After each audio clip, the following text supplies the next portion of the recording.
अष्टमी के दिन कन्याओं का भोजन कराओ या नवमी के दिन कन्याओं का भोजन कराओ। पर देवी भागवत तो कहती है, देवी भागवत तो वर्णन करती है कि पहले नवरात्रे से लेकर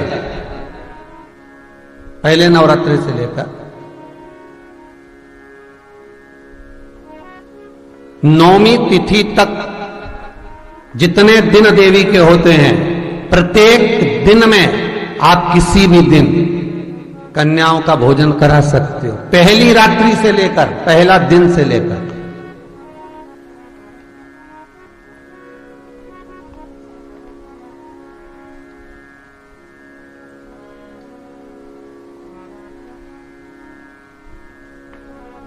नवरात्रि मालूम है कब से लगती है?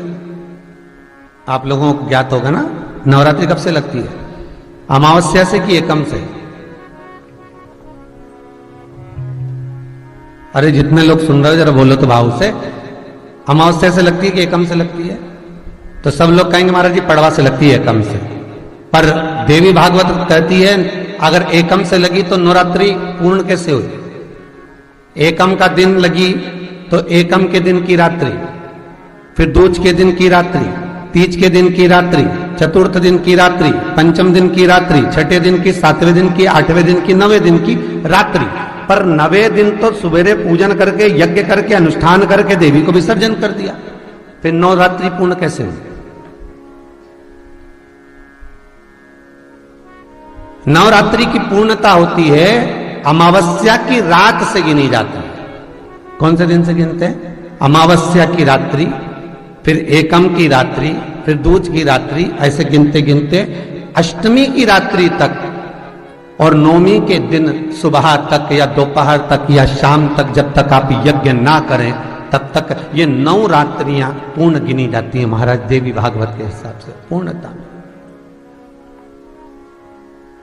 पूर्णता में गिनी जाती। अब हमने कन्या भोजन का जो क्रम बनाया, अष्टमी के दिन करा देंगे, नवमी के दिन करा देंगे, इस तिथि को करा देंगे, पर भाव देखिए, शास्त्र कहता है भूखे को भोजन जब कराइए जब उसको भूख लगी हो,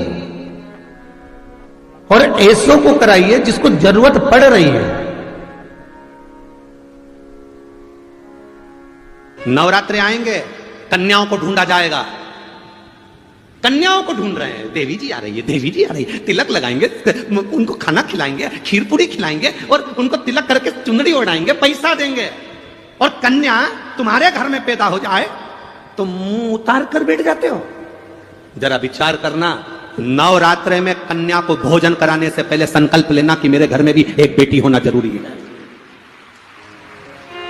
नवरात्रि में कन्या पूजन करने से पहले संकल्प लेना, हे देवी मैया हमारे घर में भी एक बेटी जरूर देना, एक बेटी का जन्म हमारे घर में जरूर देना। तो यह कथा क्या गलत कह रही है? अब तुम्हें कोई गलत बात लगी क्या इसमें? फिर भी लोगों ने कह दिया जिनके यहाँ बेटी नहीं हो तो उनके लड़की ना देवे। निवेदन, जिसके घर में बेटी होती है उसके घर में अगर कोई माता पिता अपनी बेटी की शादी करते हैं, जब उसकी बेटी विदा होती है तब मां को मालूम पड़ता है कि बेटी का दर्द क्या होता है।